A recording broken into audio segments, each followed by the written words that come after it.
பரிசுத்த நாமம் மையப்படுவதாக. இன்றும் தியான செய்திக்காக நம்ம லூக்காஸ் விசேஷம் அதில் 15ஆம் அதிகாரம் 11ஆம் வசனம் முதல் நம்ம தியான நேரம் எடுத்துக்கொள்கிறோம். முதல் 2 வசனத்தை வாசிங்க. 11, 12. லூக்கா 15ஆம் அதிகாரம் 11ஆவது வசனமும். பின்னும் அவர் சொன்னது ஒரு மனுஷனுக்கு 2 குமாரர் இருந்தார்கள்.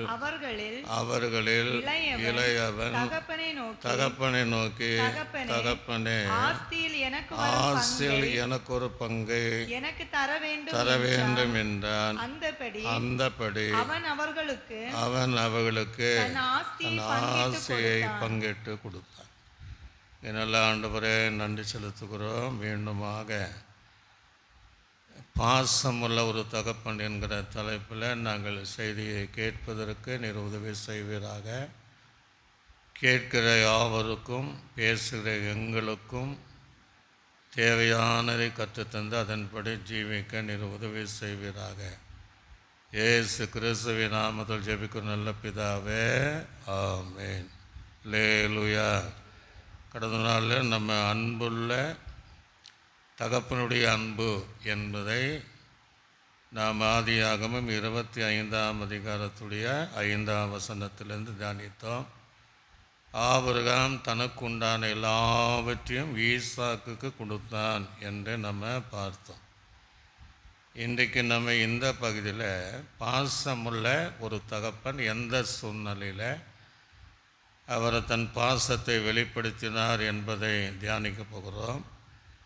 அதற்கு முன்பாக நமக்கு ஒரு பாசமுள்ள தகப்பன் யாருன்னா, நம்ம ஆராதிக்கிற தெய்வம்தான் நமக்கு ஒரு பாசமுள்ள ஒரு தகப்பன். உலகத்தில் சில பெற்றோர்கள் பாசமாக இருக்கிறவள இருந்தாலும் இல்லாமல் போனாலும் எப்பொழுதும் எந்த சூழ்நிலையிலும் தன்னுடைய அன்பை வெளிப்படுத்தி, பாசத்தை வெளிப்படுத்தி, நேசத்தை வெளிப்படுத்தி, அவருடைய அன்பு கயிறினால் நம்ம இழுத்து கொண்டார் என்கிற வாக்கின்படி அந்த பரம தகப்பன் நம்மை நடத்துகிறார். அவருடைய பாசத்தை நம்ம ஒரு காலம் சொல்ல முடியாதது, அது சொல்லக்கூடாத அநேக அவருடைய பாசத்தை நம்ம பார்க்க முடியும். இஸ்ரவேல் ஜனங்கள் நீங்கள் பார்த்தீங்கன்னா கிட்டத்தட்ட 400 வருஷங்கள் ஆளுட்டினால் ஒடுக்கப்பட்டு நெருக்கப்பட்டு 400 வருஷத்துடைய கூக்குரலை அந்த பாசமுள்ள தகப்பன் கேட்டு மோசையை கொண்டு 10 விதமான வாதைகளினாலே அடையாளங்களை செய்து அந்த பாசமுள்ள தகப்பன் இஸ்ரவேல் ஜனங்களை எகிப்திலிருந்து தேவன் விடுவித்தார். அல்லேலூயா.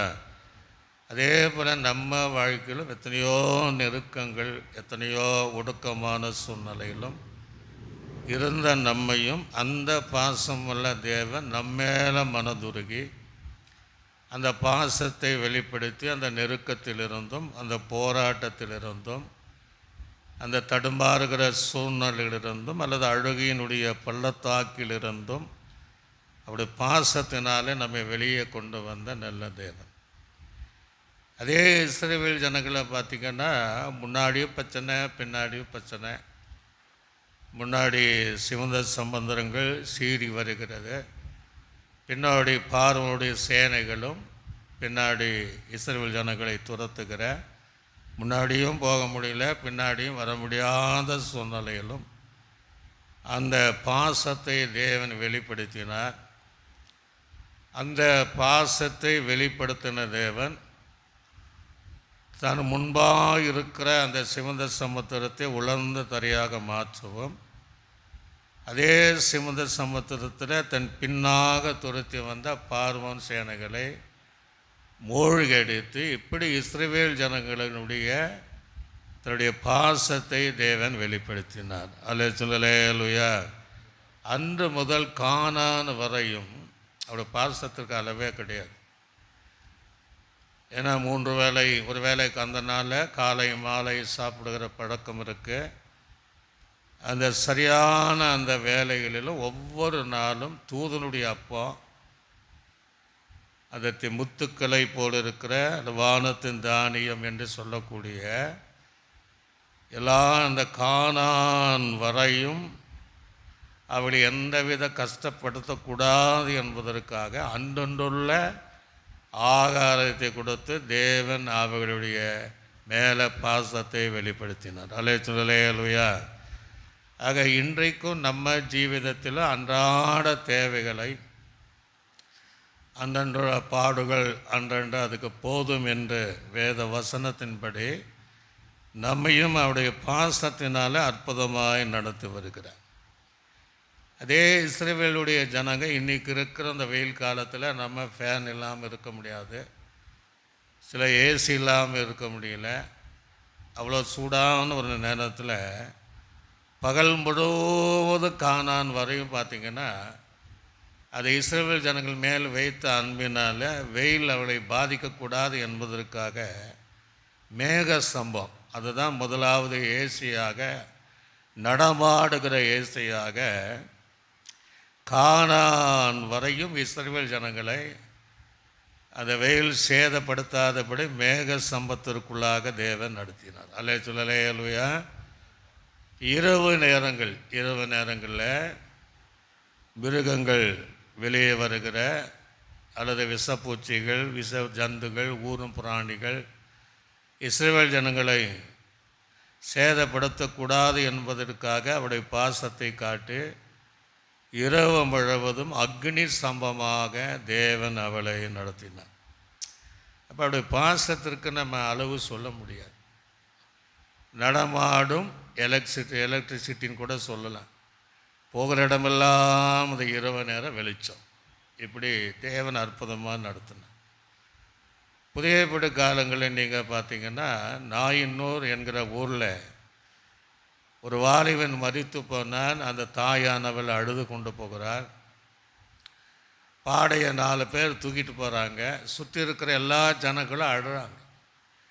அந்த இயேசு அப்படியே மனதுருகினார். அந்த பாசத்தை வெளிப்படுத்தினார், அது அன்பை வெளிப்படுத்தினார். அப்போது யாருக்கு இல்லாத ஒரு அன்பு இயேசுவிடத்தில் இருக்குது. என்ன செய்தால் இவருடைய கண்ணீரை துடைக்க முடியும் என்பதை அறிந்து பாடையை தொட்டு வாலிபனே எழுந்தரு என்று சொல்லி அவனை உயிரோடு தன் தாயின் இடத்துல சேர்த்த பாசமுள்ள நம்முடைய தேவன். அல்லேலூயா. ஒருவேளை இன்றைக்கும் பிள்ளைகள் பெற்றோர்களுக்கு தூரமாக, பெற்றோரோடு கூட எந்த ஐக்கியம் இல்லாதபடி பாவ ஜீவியத்தில் இருக்கக்கூடிய உங்கள் பிள்ளைகளை மீண்டும் உங்கள் பக்கமாக அந்த பாசமுள்ள தேவன் உங்கள் அண்டைக்கு கொண்டு வருவார். அல்லேலூயா. எத்தனை வருஷம் உங்களை விட்டு காணாமல் போனாலும், எத்தனையோ வருஷம் ஆச்சு எங்கே இருக்கிறான்னு தெரியல என்கிற சூழ்நிலை அமர்ந்திருந்தாலும் உங்கள் பிள்ளைகளை வெகு சீக்கிரத்தில் தேவன் உங்களிடத்தில் அந்த பாசமுள்ள தேவன் அவர் கொண்டு வந்து சேர்ப்பார். பெதஸ்தா குளம் என்று ஒரு குளம் இருக்கிறது. 38 வருஷமாக ஒருத்தன் படுக்கையில் படுத்து எழும்ப முடியாது இருக்கிறான். வருஷத்துக்கு ஒரு முறை அந்த குளங்கள் தூதனால் கலக்கப்படும். ஆனால் அந்த தூதம் கலக்கும் போது முதல்ல எவன் இறங்கினானே எப்பேற்பட்ட வியாதி மாறிடும்.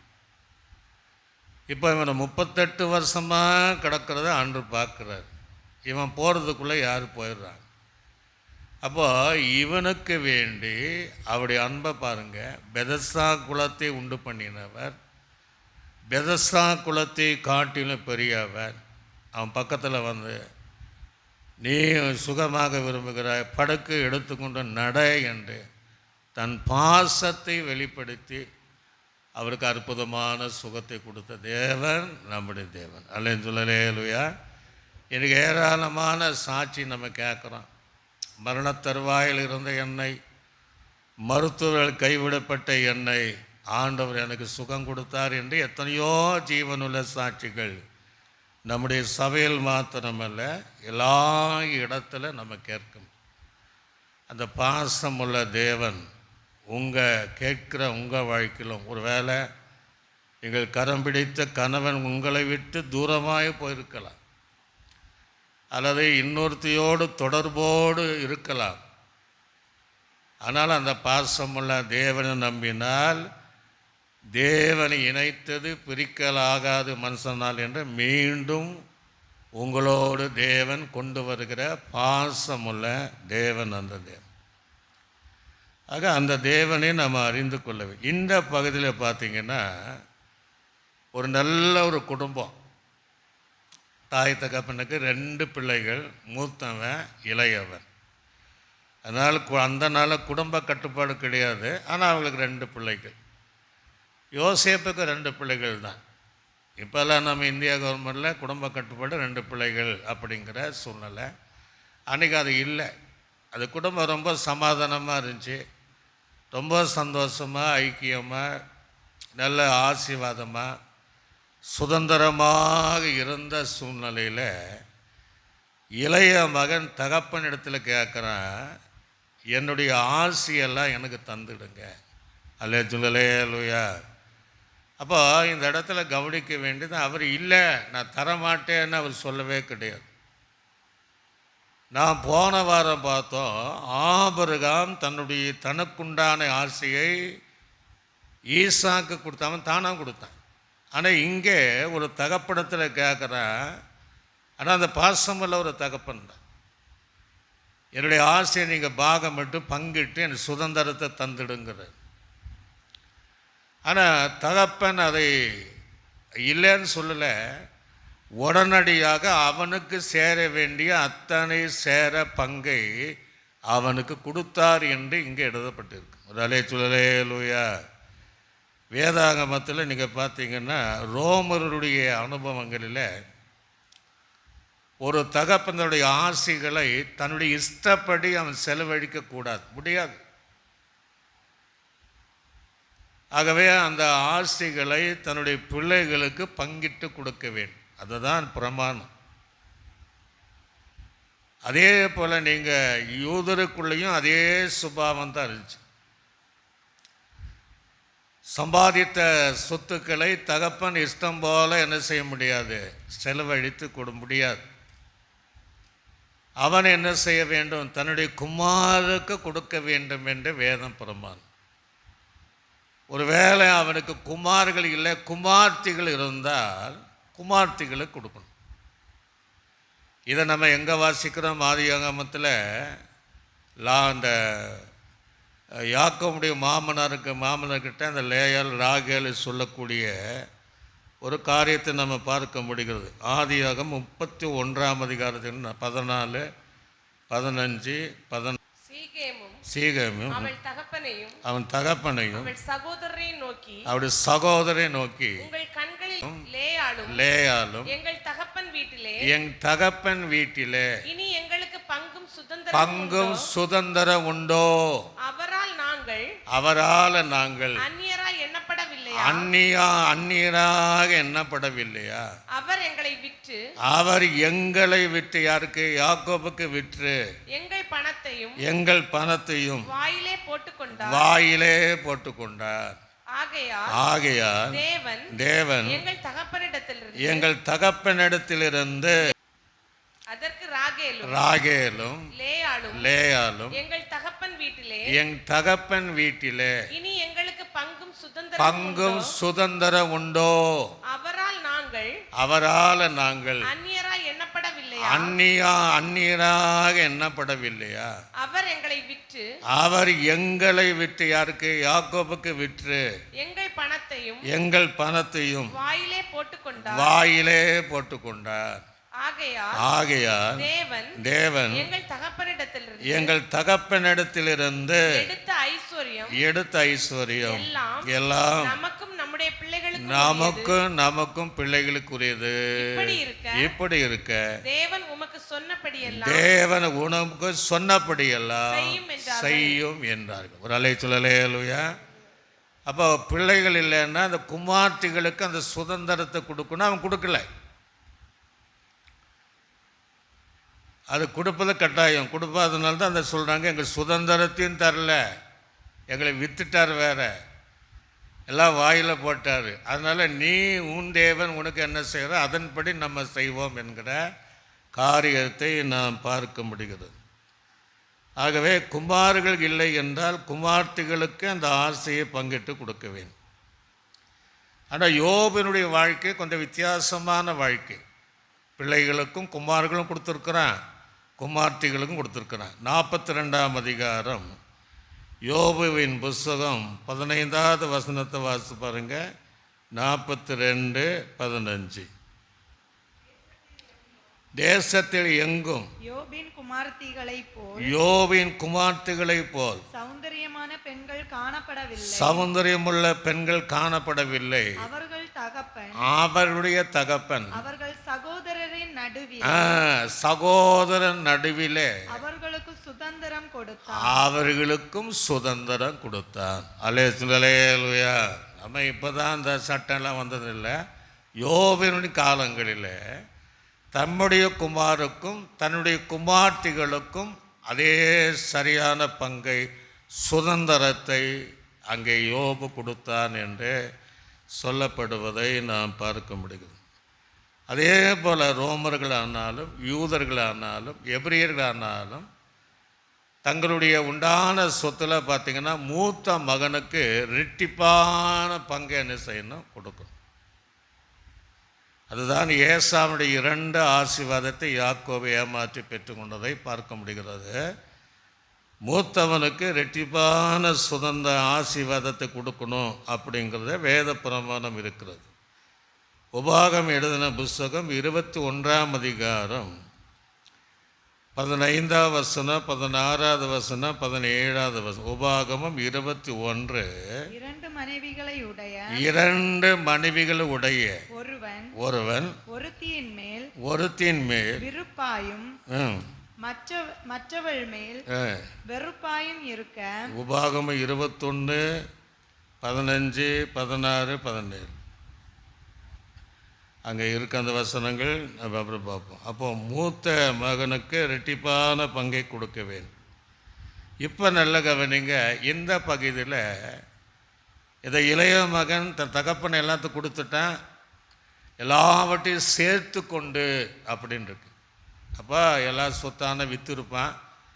சேர்த்து கொண்டு அவன் எங்கே போனான் என்று பார்த்தால் தூர தேசத்திற்கு போனான். அல்லேலூயா. தகப்பனுடைய பாசத்தை விட்டு தூரமாய் போனான். இன்றைக்கு அநேக ஆவிக்குரியவர்களும் அப்படித்தான் இருக்கிறாங்க. என் நாமத்தினால எதை கேட்டாலும் என்ன செய்வேன், தருவேங்கிறார். கேட்டதெல்லாம் ஆண்டவர் கொடுத்தார். கேளுங்கள் அப்பொழுது கொடுக்கப்படும் அப்படிங்கிறார். அப்போ இயேசுவிடத்தில் நிறைய ஆசீர்வாதத்தை பெற்றுக்கொண்டாங்க. பிள்ளை இல்லாதவர்கள் குழந்தை பாக்கியத்தை பெற்றுக்கொண்டார்கள், வேலை இல்லாதவர்கள் வேலையை பெற்றுக்கொண்டார்கள், ரட்சிக்கப்படாதவர்கள் ரட்சிப்பை பெற்றுக்கொண்டார்கள், அபிஷேகம் இல்லாதவர்கள் அபிஷேகத்தை பெற்றுக்கொண்டார்கள், வீடு இல்லாதவர்கள் வீட்டை பெற்றுக்கொண்டார்கள், வாகனம் இல்லாதவர்கள் வாகனத்தை பெற்றுக்கொண்டார்கள். மரண தருவாயிலிருந்து இயேசுவை கூப்பிடும்போது சுகத்தை பெற்றுக்கொண்டார். ஆனால் அதில் பலர் தேவனுக்கு இதுவரையும் அந்த தகப்பனுடைய மாசத்தோடு இருப்பதை நம்ம பார்க்க முடியும். ஆனால் அநேக நம்ம சபையில் கூட நிறைய சொல்லுவாங்க இல்லையா, அப்போ அப்படி வந்துதான் அவங்க ஆசீர்வதிக்கப்பட்டாங்க. அப்போது அதில் பலர் அந்த தகப்பனுடைய ஆசீர்வாதத்தை பெற்றுக்கொண்டு அதை தகப்படத்தில் நன்மை பெற்றுக்கொண்டு இது இளைய குமாரன் தூரமாய் போனதை போல அந்த தகப்பனை விட்டு தூரமாய் போனவர்கள் இன்னைக்கு நிறைய பேரை நம்ம பார்க்கணும். அடையாளம் காட்டுவாங்க, இவர் ஒரு நாள் இப்படி இருந்தார், ஆனால் இன்னைக்கு எல்லாம் மறந்து தூரமாக இருக்கிறார். இந்த குடும்பம் ஒன்றில்லாமல் சபைக்கு வந்தாங்க, கர்த்தர் அவளை ஆசீர்வதித்தார், இன்னைக்கு அவங்க சபைக்கு தூரமாக இருக்கிறார். அதே போல தேவனிடத்தில் பெற்றுக்கொண்ட நன்மைகளை, ஆசீர்வாதங்களை, ஐஸ்வர்யங்களை பெற்றவர்கள் அநேகர், ஒரு சிலர் எல்லா சபைகளிலும் தேவனை விட்டு இந்த தகப்பனை விட்டு தூரதேசம் போனதை போல தூரமாய் போனவைகள் இருக்கத்தான் செய்கிறாங்க. அல்லேலூயா. கர்த்தர் அவளோடு கூட பேசுகிற மறுபடியும் அந்த பாசம் உள்ள தகப்பனத்தில் வரும்படியாக அருளாதர் இயேசு அவர்களை அழைக்கிற தேவனாய் இருக்கிறார். சங்கீதம் 73 சங்கீதம் 27 வசனத்தை வாசிங்க. மாறி மாறி வாசிப்போம். சங்கீதம் 73 27 வசனம். இதோ உம்மை விட்டு தூரமாய் போகிறவர்கள், உம்மை விட்டு தூரமாக போகிறவர்கள் நாசமடைவார்கள். உம்மை விட்டு சோரம் போதும் போதும். அப்போ தேவனை விட்டு தூரம் போனா அங்க ஒன்னில்லாம அவங்க போயிடுவாங்க. அப்படிதான் இந்த இளையகுமாரோடைய ஜீவிதத்தில் ஏற்பட்டு ஒன்னில்லாம போனாங்க. ஆக தேவனை விட்டு நம்ம தூரமே போகக்கூடாது. இன்றைக்கு உங்கள் மேலே வைத்த பாசத்தினால ஒரு சந்தர்ப்பத்தை தருப்ப எங்கிருந்தாலும் நீங்கள் மீண்டும் அந்த ஆதி அன்பில் உறவில் தேவ சமூகத்தில் நீங்கள் வரும்போது இந்த பூமியில் தேவன் உங்களை பழையபடி ஆசீர்வதித்து தேசத்தின் நடுவில் மேன்மையாக வைக்கிற தேவன் உங்கள் தேவன். அல்லேலூயா. ஆக தேவனை விட்டு தூரமாக போவது அது ரொம்ப ஒரு நாசமாக போகிற காரியம் என்பதை நாம் அறிந்து கொள்ள வேண்டும். சங்கீதம் 103:12 எது தூரமாக இருக்கணும் அப்படின்னா 103:12 வாசித்து பாருங்க. சங்கீதம் 103:12 மேற்குக்கு கிழக்குக்கு எவ்வளவு தூரமோ அவ்வளவு தூரமா அவர் நம்முடைய பாவங்களை நம்மை விட்டு விலக்கினார். பாவம்தான் தூரமாக இருக்கணும், ஆனா நாம் தூரமாக இருக்கக்கூடாது. மேற்கு கிழக்கு எவ்வளவு தூரமா நம்ம பாவத்தை எல்லாம் தூரமாக்கின தேவனை மறந்து இனி அநேகர் தூரமாக தான் இருக்கிறார். மீண்டும் தேடி வரும்படியாக அவர் எதிர்பார்க்கிற தேவனாக இருக்கிறார். நீதிமொழிகளில் 15:29 வசனத்தை வாசி பாருங்க. துன்மார்க்கனுக்கு கர்த்தர் தூரமாய் இருக்கிறார். இங்க நிலைவனிங்க தூரமாய் போவது வேற, கர்த்தரே தூரமாய் இருப்பது வேற. யாருக்கு தூரமாய் இருப்பார்? துன்மார்க்கனுக்கு தூரமாய் இருப்பார். இப்போ இளையகுமார் தகப்பன் தூரமாக தான் இருக்கிறான், அவனும் தூரமாகி போனான். துன்மார்க்கமாய் வாழ்கிற ஒரு முறை ரட்சிக்கப்பட்டு மீண்டும் பாவம் செய்து நாம் இருப்போம் என்றால் அவர் நமக்கு தூரமாக இருப்பார் என்பதை நாம் மறந்துவிடக்கூடாது. ஆண்டு சமூகத்தில் மீண்டும் வரும்படி நம்மை அழைக்கிறார். எபேசியருக்கு நிருபம் 2:13 வசனத்தில் முன்னே நம்ம எப்படி இருந்தோம் என்பதை எபேசியருக்கு நிருபம் 2:13 வசனம். ஆமா, முதல்ல நம்ம முன்னே தூரமாக இருந்த நீங்கள் இப்பொழுது கிறிஸ்து இயேசுவுக்குள் கிறிஸ்துவின் இரத்தத்தினாலே சமீபமானீர்கள். அப்படிப்பட்டவள் தான் இப்போ என்ன பண்ணிட்டாங்க? தூரமா இளையகுமாரனை போல எல்லாத்தையும் கூட்டு வாங்கிட்டு எல்லா ஆசீர்வாதத்தை பெற்றுக்கொண்டு வீடு வாசல் எல்லா காரியத்தை பெற்றுக்கொண்டு தூரமாக இருக்கிற கூட்டம். அதுதான் இந்த இளையகுமாரன் தூர தேசத்திற்கு போனான் என்று எழுதப்பட்டது. லூக்கா சுவிசேஷம் 15:13 வசனத்தில் வாசிக்கும் போது 13 வசனம். லூக்கா சுவிசேஷம் சில நாளுக்கு பின்பு இளைய மகன் எல்லாவற்றையும் சேர்த்து கொண்டு புறப்பட்டு போய் அங்கே துன்மார்க்கமாய் ஜீவனம் பண்ணினான். போதும். எப்படி பண்ணான்னா, தகப்பன்கிட்ட இருக்கிற வரைக்கும் துன்மார்க்கம் கிடையாது. வேதம் அப்படி சொல்லவே இல்லை. அவன் தூரமாய் போகும்போது துன்மார்க்க ஜீவியம் அவனோடு வந்துவிட்டு பாவ ஜீவியம் அவனை ஒட்டி கொண்டது. இதே போலதான் கர்த்தருக்கு நாம் தூரமானால், தேவ சமூகத்தை விட்டு தூரமானால், சபை ஐக்கியத்தை விட்டு தூரமானால், அந்த துன்மார்க்கமான கிரியைகள் நம்மை பின்தொடரும். அந்த துன்மார்க்கமாய் ஜீவியம் செய்வதற்கு அது எதுவாக இருக்கும். அப்பொழுது கர்த்தர் நமக்கு தூரமாக அவர் இருப்பார் என்பதை நாம் மறந்துவிடக்கூடாது. ஆக துன்மார்க்கம் தகப்பன் உள்ள இருக்கிறவரை தான் பசுத்த ஜீவிய வாழ்க்கை. அந்த பாசமுள்ள தகப்பனை விட்டு தூரம் போனால் அங்கே துன்மார்க்கமான ஜீவியம் பண்ணினான் என்று இருக்கு. 2 நாளாகமம் புஸ்தகம் 6ஆம் அதிகாரம் 23வது வசனத்தை சீக்கிரமா வாசிங்க. அப்பொழுது பரலோகத்தில் இருக்கிற தேவரீர் கேட்டு துன்மார்க்கனுடைய நடக்கையை அவன் தலையின் மேல் சுமர பண்ணி அவனுக்கு நீதியை சரி கட்டவும் நீதிமானுக்கு போதும். அப்ப துன்மார்க்கனுடைய அந்த கிரியை அவன் தலை மேல சுமர பண்ணி அவனுக்கு நீதியை சரி கட்டுகிற தேவன் என்று அங்கே எழுதுகிறார். நீதிமானுக்கு கிரிக்கேற்ற அந்த பலனை தேவன் நமக்கு தருவார். இப்போ அதை தான் அவன் அனுபவிச்சிருக்கிறான். எல்லாத்தையும் இழந்துட்டான். துன்மார்க்கமாய் தூரமாய் ஜீவனம் பண்ணி நீதிமொழிகள் புஸ்தகம் 2ஆம் அதிகாரம் 12ஆம் வசனம் முதல் 15ஆம் வசனம் வரைக்கும் நான் வாசிக்கும் போது நீதிமொழிகள் ஆதினால் நீ துன்மார்க்கனுடைய வழிக்கும் மாறுபாடு பேசுகிற மனுஷனுக்கும் நல்ல கவனிங்க. நம்மளை சொல்றாரு, நீ துன்மார்க்கனுடைய வழிக்கும் மாறுபாடுல பேசுகிற மனுஷனுக்கு அந்தகார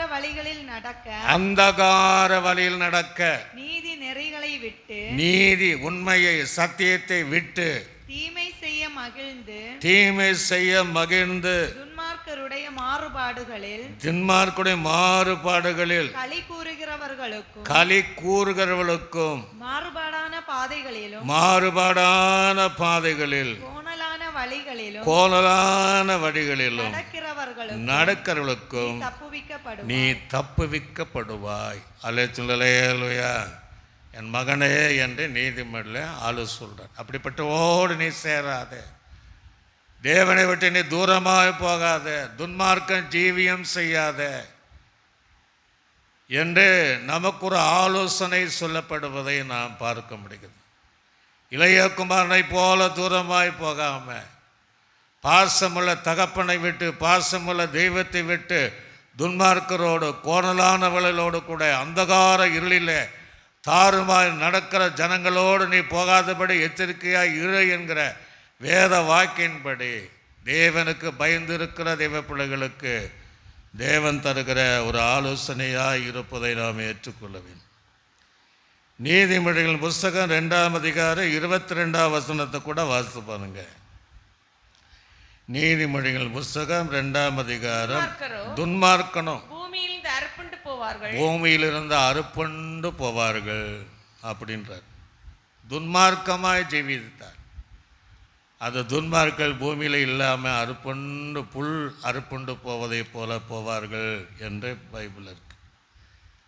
அடுத்தது அவன் என்ன செய்தான் அப்படின்னு பார்த்தீங்கன்னா, அந்த லூக்கா 15:13 வாசித்து பார்த்தீங்கன்னா, அவன் அப்பொழுது அந்த 13ஆம் வசனத்தில் கடைசியில் தன் ஆசையை அழித்து போட்டான். சந்தோஷமாக கை நிறைய வாங்கிட்டு போனான். இப்போ எல்லாமே துன்மார்க்கமாய் பண்ணி அதை அழித்து போட்டான் என்று எப்படி அழித்து போட்டான்? மூத்த பையன் சொல்லுவான். இளையகுமாரன் வீட்டுக்கு வரும்போது 13ஆம் அதிகாரத்தில் 15 30வது வசனத்தில் வாசிக்கும் போது, வேசிகளிடத்தில் உம்முடைய ஆசையை அழித்து போட்ட உம்முடைய குமாரனாக இவன் வந்தவுடனே கொடுத்து கண்ட இவனுக்காக அடிப்பித்தீரே. எவ்வளோ பாசமுள்ள தகப்பன் பாருங்க. அப்போ அந்த ஆசை எங்கே போய் அழித்தான்? துன்மார்க்கமாய் வாழ்ந்து வேசிகளிடத்தில் எல்லா ஆசைகளை அவன் அழித்து போட்டான் என்று வேதம் சொல்கிறது. நிறைய பேர் இந்த தவறை இன்னைக்கும் செய்து வருகிறார்கள் என்பது நம்ம நல்லா தெரியும். மனைவிக்கு துரோகம் பண்ணி பரிசுத்தவான்களே அப்படித்தான் இருக்கிறாங்க. எல்லாவற்றையும் இழந்து இருக்கிற, நேற்று கூட எனக்கு ஒரு ஃபோன் வந்தது, வந்து இடம் சொல்ல விரும்பலை, நீங்கள் யூடியூப்பில் உங்கள் செய்தி கேட்டோம், என் கணவன் என்னை விட்டு போய்விட்டான். எப்படி போனார்? இன்னொருத்தியோடு போய்விட்டான். அதனால் என்னை கவனிக்கலை. அதனால் எப்படியும் அவர் அந்த இடத்துலேருந்து வருவதற்காக நீங்கள் ஜெபம் பண்ணுங்க என்று எனக்கு அந்த பேரெல்லாம் சொன்னாங்க. ஒரு அலைத்துலையா நிறைய காரியங்கள் பார்த்திங்கன்னா, இந்த வேசிங்களிடத்தில் மனைவியை விட்டு வேறு ஒரு தொடர வைப்பதே வேசித்தனம் தான். அப்படி செய்கிற நிறைய பரிசுத்தவான்களும் விசுவாசிகளும் ஒருவேளை மனிதனுக்கு மறைத்து போகலாம், கத்துறதெல்லாம் பார்த்துட்ருக்கிறார்.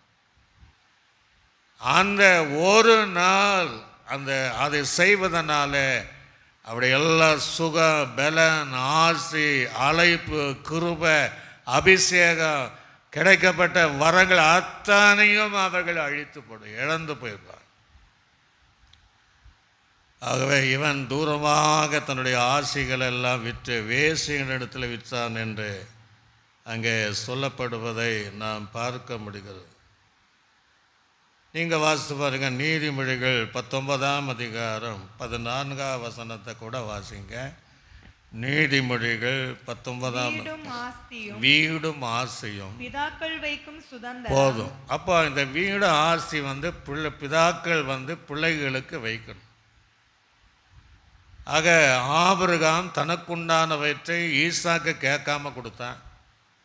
இந்த இளையகுமாரன் தகப்பனை கேட்கும்போது கொடுத்தான். பெற்றோர்கள் பிள்ளைகளுக்காக தானே ஆசையும் பொக்கிஷத்தையும் செல்வத்தையும் சேர்த்து வைக்கிறார்கள். ஆனால் இந்த காலத்தில் நிறைய பேர் பார்த்திங்கன்னா, பெற்றோர்கள் எழுதி வைக்கிற சொத்தை வாங்கிடுவாங்க. சில தாயும் தகப்பனை நல்லா பார்க்கிறவங்களும் இருக்கிறாங்க. கடைசி வரை கண் கலங்காமல் படுக்கையிலிருந்து பார்க்கக்கூடிய பிள்ளைகள் நிறைய பார்க்கணும். ஆனால் சிலரை நீங்கள் பார்த்தீங்கன்னா, அந்த அந்த வாங்கின பின்னாடி தாய் தகப்பனை மறந்து போகிற அநேகர் இருக்கிறார். அதெல்லாம் பார்த்தீங்கன்னா ரோட்டில் சில நேரம் பிச்சை எடுத்துகிட்டு இருப்பாங்க, சில இடத்துல அனாதி மனத்தில் இருப்பாங்க. வசதி உள்ளவர்கள் தான் பிள்ளைகளை நம்பி சொத்தை எழுதி கொடுத்துட்டு அவங்க எட்டி கூட பார்க்காத சூழ்நிலையில் இருக்கத்தான் செய்கிறாங்க. அப்படி செய்வது தவறான ஒரு காரியம். பைபிளில் ஒரு மனிதனுடைய ஆசீர்வாதம் தாய் தகப்பன் கிட்ட தான் இருக்கு. நீ நன்றாக இருப்பதற்கு, நீடித்த நாட்களாய் நீ வாழ்வதற்கு தாய் தகப்பன் என்ன செய்யணும்? கனம் பண்ணணும்னு இருக்கு. நிறைய பேர் கனம் பண்ணாமல் இருக்கிறாங்க. ஒருவேளை இந்த செய்தி உணர்த்தப்பட்டால், நீங்கள் தகப்பனை தாயை தேடி நீங்கள் கனம் பண்ணுவீர்களானால் உங்களோட வாழ்க்கை நன்றாக இருப்பதற்கு உங்களுக்கு காலங்கள் நீடித்த ஆயுசு நாட்களாய் கர்த்தர் மாற்ற வல்லவராக.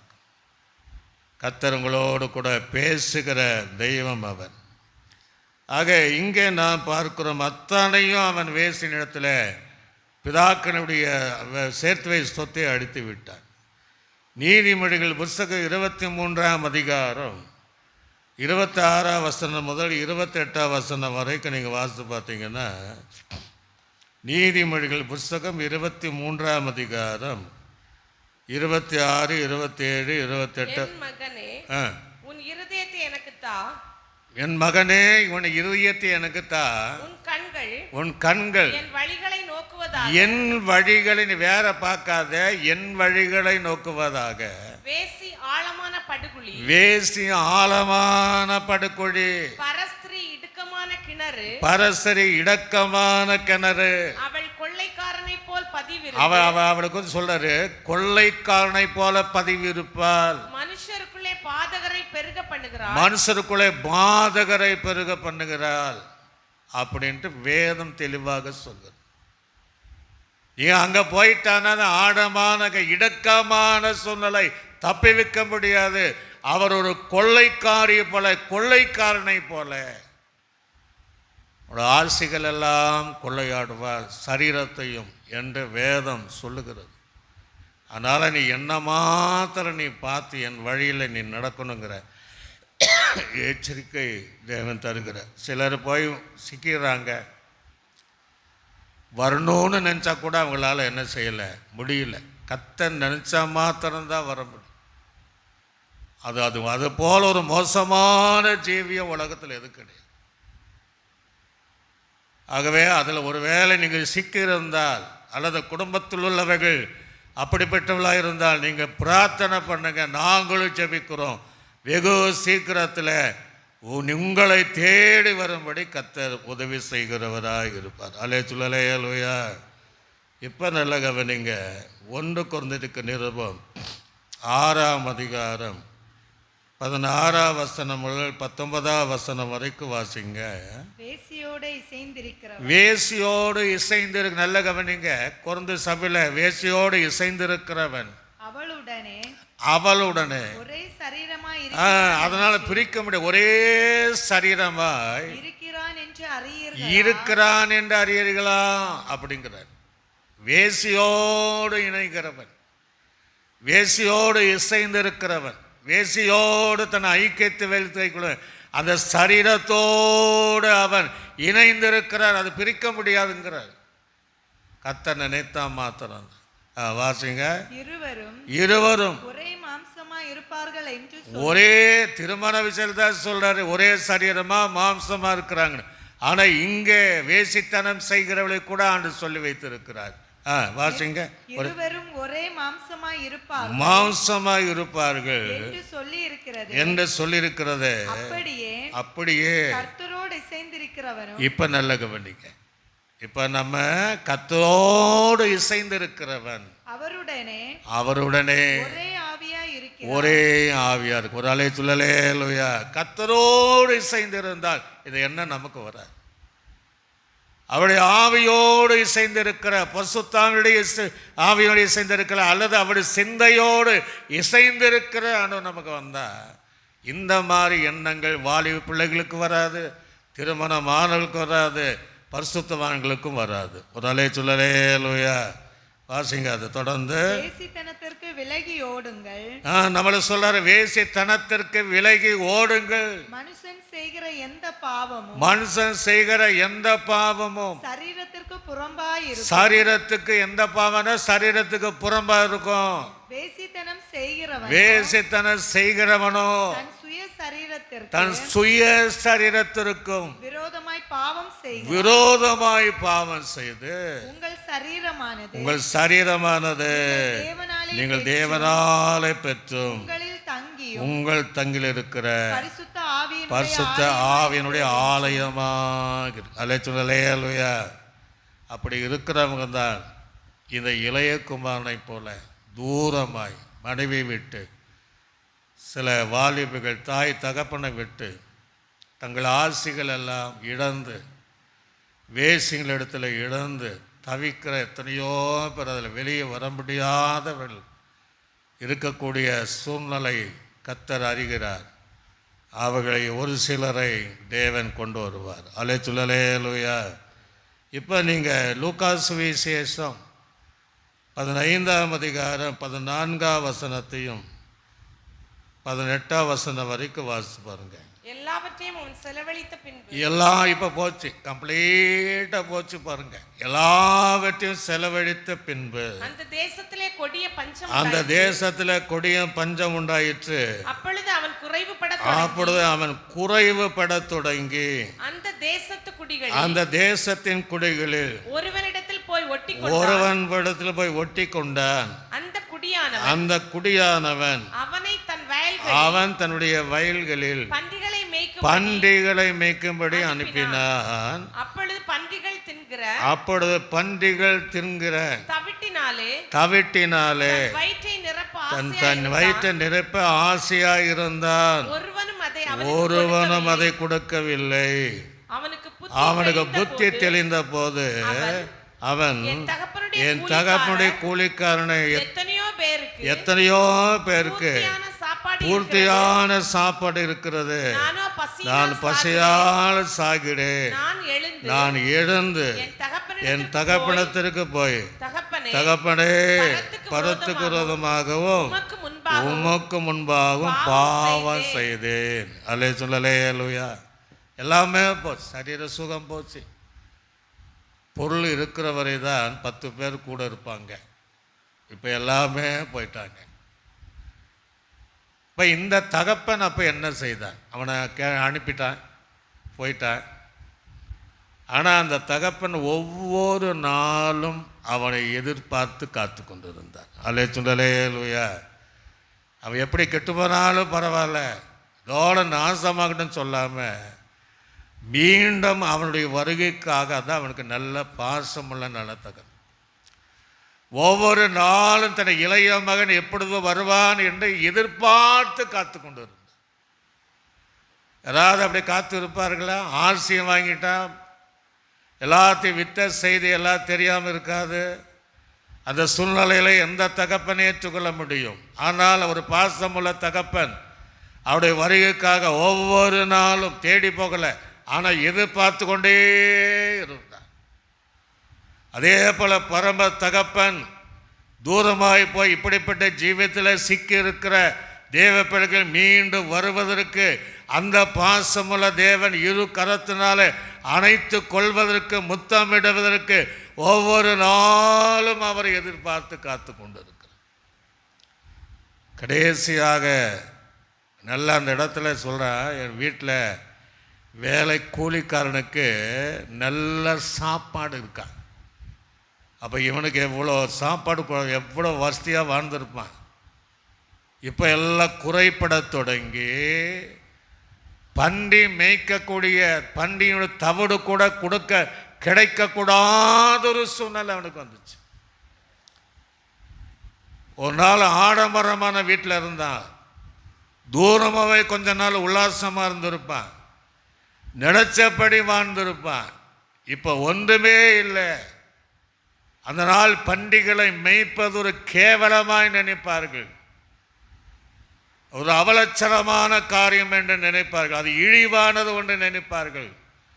அப்படிப்பட்ட சூழ்நிலையில் கூட அது சாப்பிடக்கூடிய தவிடு கூட கிடைக்க முடியாத சூழ்நிலையில் அந்த தகப்பனை எதிர்பார்த்துட்டே இருக்கிறான். அப்போதான் அவனுக்கு ஒரு புத்தி தெளிந்தது. அல்லேலூயா. புத்தி தெரியும். இது கேட்கிற யாவருக்கும் நீ தவறு செய்யக்கூடிய இடத்துல இருந்தால், நீ தவறான இடத்துல இருந்தால், உன் மனைவி வீட்டை நீ தூரமாய் போயிருந்தால், அல்லது உன் பெற்றோர்கள் கீழ்ப்படியாமல் நீ வேசித்தனத்தோடு செயல்பட்டிருந்தால், உனக்கு ஒரு புத்தி உண்டாகும்படி, தெளிவு உண்டாகும்படி, நீ இருக்கிற இடத்துல அதை உணரும்படியாக ஆவியானவர் உன்னோடு கூட இடைப்படுகிறார். அப்போ தான் அவன் சொல்கிறான் பாருங்க, நான் எழுந்து நான் ஏன் பசியினாலும் சாகணும்? அங்கே எங்கள் அப்பா வீட்டில் கூலிக்காரர்களுக்கு நிறைவான சாப்பாடு இருக்கு, நான் ஏன் பசியினாலும் சாகணும்? நான் எழுந்து என் தகப்பனத்தில் போய், தகப்பனே பரத்துக்குரோதமாய் உமக்கு முன்பாக பாவம் செய்தேன். அல்லேலூயா. முதலாவது எங்கே விரோதமா? பரலோகத்துக்கு விரோதமாக, பரம தகப்பனுக்கு விரோதமாக பாவம் செஞ்ச.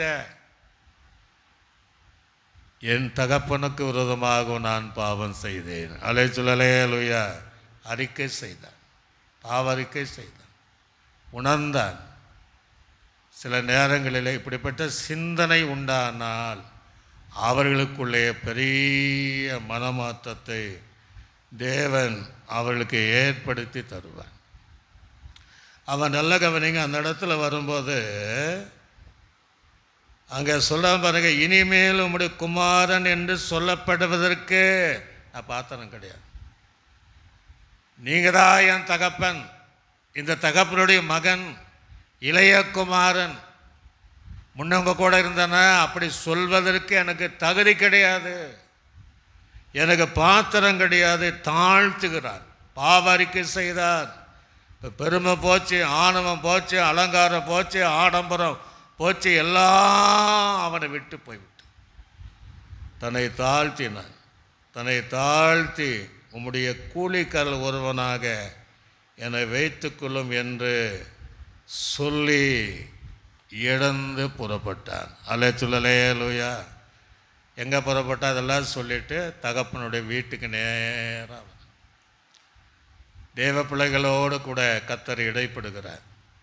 நீங்கள் எங்கே விழுந்திருக்கிறாயோ நீ உணர்ந்து இடந்து புறப்பட்டு நீ தேவ சமூகத்துக்கு வரும்படியாக தேவன் உன்னை அழைக்கிறார். இப்போ என்ன நடக்குதுன்னா, இழந்து புறப்பட்டு தகப்பின் இடத்துல வந்தான். யாராவது சேர்த்துவாங்களா? ஆசையெல்லாம் வாங்கிட்டான், விற்றுட்டான். அவனை பார்க்குறது எப்படி இருக்கிறான்? இளையகுமார் என்பது அடையாளம் கிடையாது. பண்டியோட பன்னியாக தான் இருந்திருப்பான். குளிச்சு ரொம்ப நாளாக இருக்கும், முடி வெட்டாமல் வஸ்திரங்கள் எல்லாம் அழுக்கா நாச்சம் எடுத்தவனாக இருப்பான். யாராவது நல்ல தகப்பன், கெட்ட தகப்பன், போனல அப்படியே கண்ணில் முழிக்காது போய் அப்படி. ஆனால் அங்கே என்ன நடந்தது என்றால், அங்கே தகப்பனை அப்போ அங்கே இப்போ ஊழிக்காரன் நீங்கள் அந்த இடந்து புறப்பட்டு தகப்பனும் வந்தான். தூரத்தில் வரும்போது அவருடைய தகப்பன் அவனை கண்டு அல்லேலூயா. அப்போ ஒவ்வொரு நாள் வெயிட் பண்ணியிருக்கிறான், எப்போதான் வருவானோ, மீண்டும் நான் சேர்த்துக்கொள்வேன்னு. மனதுருக்கமுள்ள பாசமுள்ள ஒரு தகப்பன். அப்படியே தூரத்தில் ஒவ்வொரு நாளும் பார்த்தானா அவனுக்கு அடையாளம் புரிஞ்சிச்சு. என்னதான் அழுக்கு வஸ்திரம் தரித்து இருந்தாலும், அலங்கோலமாக வந்திருந்தாலும், அவலட்சணமாக இருந்தாலும், அவருடைய ரூபமே வித்தியாசமாக இருந்தாலும் என் மகன்தான் என்பதை தூரத்தில் கண்டு மனதுருகினான். அப்படின்னு இயேசு கிறிஸ்து கூட தூரத்திலிருந்து உங்களை பார்க்கிறார். ஒருவேளை நீங்கள் எழும்பி வரும்போது அந்த மனதுருக்க பாசமுள்ள தகப்பன் அவர் மனதுருக்கத்தோடு நீங்கள் வருவதை எதிர்நோக்கி பார்த்து கொண்டிருக்கிறார். உணர்த்தப்பட்டவைகள் அந்த பாவ ஜீவியத்தை விட்டு எழும்பி தேவ சமூகத்தில் வரணும். ஒரு காலத்தில் கிருபை இருந்துச்சு, ஒரு காலத்தில் எல்லாமே வரங்கள் இருந்தது, அபிஷேகம் இருந்தது. இப்போ ஒன்றுமே இல்லை. ஏன்? தேவனை விட்டு தூரமாகி போயிட்டோம். எல்லாமே இணைந்திருக்கிற ஜபம் ஜீவியம் இல்லை, தேவ பிரசனம் இல்லை. ஆனால் அந்த தகப்பன் எதிர்பார்க்கிறார். எழும்பி வரும்போது அந்த மனதுருக்கமுள்ள தேவன் உங்களை அணைத்துக்கொள்ள அவர் ஆவலோடு இருக்கிறார். அங்கே என்ன சொல்றார் பாரு, மனதுருகி ஓடிங்கிறார். எவ்வளோ நல்ல தகப்பனுங்க. நம்ம கூட அப்படி இருப்போம்னு சந்தேகம்தான். ஓடுறார், பணம் போட்டுன்னு இருக்குல்ல, ஓடுறார் பாருங்க. ஒரு தகப்பன் அவன்தான் ஓடி வந்திருக்கணும்.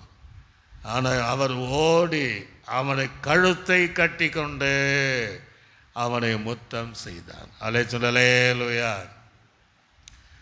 எவ்வளோ நாத்தம் இருக்கும், அதெல்லாம் பார்க்கல. ஓடி போனான் மகனை. அவனால் அதை எதிர்பார்க்கல. அப்படியே அவனை கட்டி பிடித்தான். அவனை முத்தம் வேற அன்பை செலுத்துறான்.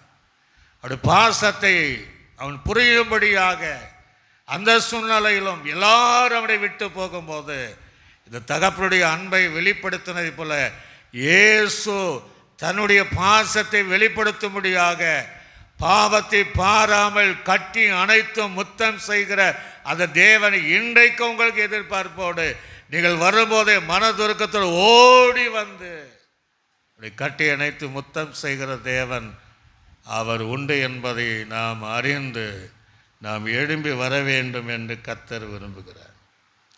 என்ன நடக்குதுன்னா, குமாரன் தகப்பனை நோக்கி அப்போ அங்கே அம்மா தனக்குள்ளே பாவருக்கு செய்தான். நேரடியாக சொல்கிறேன், நான் பரத்துக்கு விரோதமாகவும் உமக்கு விரோதமாக பாவம் செய்தேன். இனிமேல் உம்முடைய குமாரன் என்று சொல்லப்படுவதற்கு நான் பாத்திரன் அல்ல என்று சொன்னேன். சொல்லிட்டேன், நான் இல்லை, நான் எல்லாத்தையும் வாங்கி அழிச்சிட்டேன். இனி உம்முடைய அன்புக்கும் உம்முடைய அரவணைப்புக்கும் நான் பாத்திரம் கிடையாது, தகுதி கிடையாது என்று அவன் சொல்லும்போது அவன் என்ன சொல்றார் பாருங்க. அப்படி தகப்பன் தன் ஊழியக்காரன் நோக்கி, நீங்கள் இவனுக்கு உயர்ந்த வஸ்திரத்தை கொண்டு வந்து, அல்லேலூயா, உயர்ந்த வஸ்திரம் அல்ல. ஒருவேளை நீ தேவனை விட்டு தூரம் போய் ரட்சிப்பின் வஸ்திரத்தை இழந்திருந்தால் மீண்டும் அந்த உயர்ந்த வஸ்திரமாகிய ரட்சிப்பின் வஸ்திரத்தை தேவன் மீண்டும் உடுத்திக் கொள்வதற்கு அவர் ஆயத்தம் உள்ளவராக இருக்கிறார். அவன் கூலிக்காரனா ஒருத்தனை வச்சா சாப்பாடு கிடைச்சா போதுன்னு வந்தான். தகப்பன் சொல்கிறான், உயர்ந்த வஸ்திரம் அப்படின்னு அவனுக்கு நீங்கள் கொண்டு வந்து இவனுக்கு உடுத்தி இவன் கைக்கு மோதிரத்தையும் கால்களுக்கு பாதரட்சத்தையும் அணிவித்து. ஒரு அல்லேலூயா. மோதிரம் என்பது அதிகாரம், முத்திரை மோதிரம். மீண்டும் இந்த தகப்பனுடைய மகன் என்கிற அந்தஸ்தை பெற்றுக்கொள்கிற அந்த அதிகாரத்தை, முத்திரை மோதிரத்தை பெற்றுக்கொண்டதை போல மீண்டும் தேவ சமூகத்தில் வரும்போது நான் தேவனுடைய பிள்ளை, நான் தேவனுடைய பரிசுத்தவான், நான் தேவனுடைய ஊழியக்காரன் அந்தஸ்தை மீண்டும் தேவன் நமக்கு தருவதற்காக இந்த இளைய குமாரன் எழும்பி வந்ததை போல, அந்த பாசமல தகப்பன் எதிர்பார்த்ததை போல தேவன் நம்மையும் அவர் எதிர்பார்த்து கொண்டே இருக்கிறார் என்பதை நாம் அறிந்து கொள்ள வேண்டும். அங்கே சொல்கிறாரு, பாதரட்சைகளை பாதரட்சை என்பது சுவிசேஷம் சொல்லுகிற பாதரட்சை. மீண்டும் அந்த ஊழியத்தை கனப்படுத்துவது, அவனை அதிகார பண்ணுவது, ஆயத்தம் என்கிற பாதரட்சை. மலையில் மேல் வருகிற சுவிசேஷுடைய பாதங்கள் எவ்வளோ அழகாக இருக்குங்கிறார். ஆக அந்த பாதரட்சியை, அந்த அழைப்பை, அந்த கிருபைகளை மீண்டும் தந்து தேவன் நடத்துகிறவராக இருக்கிறார். அது சொல்கிறாரு பாருங்க. அடுத்தது, கொழுத்த கன்றை கொண்டு வந்து அடியுங்கள், நாம் புசித்து சந்தோஷமாக இருப்போம். அல்லேலூயா. அப்போ அவை இப்படியெல்லாம் நினைக்கல. ஆனாலும் வந்தபோது அவனுக்காக ஒரு கொழுத்த கொண்டு ஒரு பாவில் ரட்சிக்கப்படும் போது பரலோகத்தில் மிகுந்த சந்தோஷம் உண்டாகும். அதே போல தான் இங்கே கொண்டு அந்த கொழுத்த கண்டை எடுத்து நாம் என்ன செய்வோம், சந்தோஷமாக இருப்போம் என்று இப்படியாக அங்கே சொன்னதை பார்க்க முடிகிறது. என் குமாரனாக இவன் மரித்தான். எப்படி? பாவத்தில், விபச்சாரத்தில், வேஷத்தில் மரித்தான், திரும்ப உயர்த்தான், காணாமல் போனால் திரும்பவும் காணப்பட்டான் என்றான். அப்படியே அவர்கள் சந்தோஷப்பட தொடங்கினார்கள் என்று வேதம் நமக்கு தெளிவாக சொல்லுகிறது. பாசமுள்ள ஒரு தகப்பன் எவ்வளோ கெட்டு போனாலும் அந்த அன்போடு அணைத்து கொண்டதை போல அந்த பாசமுள்ள தகப்பன் அவரை விட்டு தூரமாய் நாம் பல விஷயத்தில் துன்மார்க்கமாய் ஜீவிக்கிற தேவ பிள்ளைகளை இன்றும் அந்த பாசத்தோடு இரு கரங்களை அணைத்து மனதுருக்கமுள்ள தேவன் எதிர்நோக்கி பார்த்து கொண்டே இருக்கிறார். ஆக இந்த இளைய குமாரனை போல இருக்கிற ஸ்தானத்திலிருந்து எழும்பி வரும்போது நமக்கு ஒரு உயர்ந்த வஸ்திரம், அதிகாரத்தை தருவார். இன்னும் கொழுத்த கன்றுகளை தேவன் நமக்காக அடித்து சந்தோஷப்படுகிற தேவன் அந்த தேவன். ஆக தீர்மானம் உங்கள் கையில் தான் இருக்குது. அப்படியே கண்களை மூடினவர்களாக ஆண்டு சமூகத்தில் நாங்கள் ஒப்பு கொடுத்து, ஒருவேளை கேட்கும்போது என்னுடைய கணவன் என்னை விட்டு இப்படி தவறான விஷயத்தில் போயிட்டு கண்ணீரோடு இருக்கலாம், அதற்கு தேவன் பதில் செய்வார். பெற்றோர்கள், ஒருவேளை பிள்ளைகள் இதே போல தான் எங்கள் பிள்ளைகள் ஊதாரித்தனமாக இளைய குமாரனை போல எங்களுடைய ஆசைகள் எல்லாம் விற்று அவன் தன்னுடைய வாழ்க்கையை அணிந்து எல்லாம் உல்லாசமான வாழ்க்கை, பலரோடு வேசித்தனம் செய்து அது ஜீவியங்களில் அழிந்து நிற்கிற வேதனையோடு பெற்றோருடைய கண்ணீரின் ஜபத்தையும் கேட்கிற தேவன். அந்த தேவன் மீண்டும் யாரை எங்கெல்லாம் கொண்டு சேர்க்கணுமோ அங்கே சேர்க்கிற நல்ல பாசமுள்ள நல்ல தகப்பன். அப்படியே நம்ம ஸ்தோத்திரம் பண்ணுவோம். ஸ்தோத்திரம், ஸ்தோத்திரம், ஸ்தோத்திரம், ஸ்தோத்திரம், ஸ்தோத்திரம், ஸ்தோத்திரம். பிதாவாகிய தேவனை நாம் ஸ்தோத்திரம் பண்ணுவோம். ஸ்தோத்திரம், ஸ்தோத்திரம், ஸ்தோத்திரம். கர்த்தராகிய இயேசு கிறிஸ்துவை நாம் சோதனை பண்ணுவோம். சோதனை நம்மை ஆற்றி தேற்றி பலப்படுத்தின பரிசுத்தாவியானவரை சோதனை பண்ணுவோம். நல்ல ஆண்டவரே நன்றி செலுத்துகிறோம். இன்றைக்கு பாசமுள்ள ஒரு தகப்பன் என்று லூக்கா 15ஆம் அதிகாரம் 11ஆம் வசனம் தியானிக்கும். எங்களுக்கு அதற்கு மேலாக ஒரு பாசமுள்ள தகப்பன் பரலோகத்திலும் இருக்கிறார், தேவாலயத்திலும் இருக்கிறார். அந்த தகப்பனும் இதே போல் தன்னை விட்டு தூரம் போனேன், தன்னிடத்தை பெற்றுக்கொண்ட எல்லா ஆசீர்வாதத்திடம் போனேன், அவர்களை மீண்டும் வரும்படி மனதுருக்கத்தோடு ஒரு நாள் எதிர்பார்க்கிற அந்த தகப்பனத்தில் மீண்டும் வருவதற்கு நீ உதவி செய்வீராய். எந்த அவசரத்தை நீ ஆயத்தத்தோடு முத்திரை போதன அதிகாரத்தோடு அநேகர் சந்தோஷப்படக்கூடிய கொடுத்த கன்றை அடிப்பதற்கு அவன் மரித்தான், உயிர்த்தான், காணாமல் போனால் திரும்ப வந்தான் என்று சந்தோஷப்படுகிற அந்த பரலோக தகப்பன் எதிர்பார்த்து கொண்டு இருப்பதற்கு ஆயுசு கேட்டு மண்ணை வருகிறவர்களுக்கு அப்படிப்பட்ட ஒரு பாக்கியத்தை இழந்த எல்லா குருவுகளையும் ஆசீர்வாதங்களையும் கர்த்தர் கொடுத்து நடத்துவதற்கு ஆயுசு. துதிகன மகிமை எடுத்துக்கொள்ளுங்க. இயேசு கிறிஸ்துவின் நாமத்தில் ஜெபிக்க நல்ல பிதாவே, ஆமென். ஆத்துமாவே கர்த்தரை என் முழு உள்ளமே என் ஆத்துமாவே கர்த்தர் செய்த சகல மறவாதே, ஆமென். கர்த்தராகிய இயேசுவின் கிருபையும் பிதாவாக தேவனுடைய அனுபவம் பரிசுத்தாவினுடைய ஐக்கியம் சந்தோஷமாகவும் நம் அனைவரோடும் சகல பரிசுத்தங்களோடும் ஆண்டவராய் இயேசு கிறிஸ்து வரைக்கும் சதா காலை என்று நம்மோடு கூட இருப்பதாக, ஆமென். அல்லேலூயா, அல்லேலூயா, அல்லேலூயா.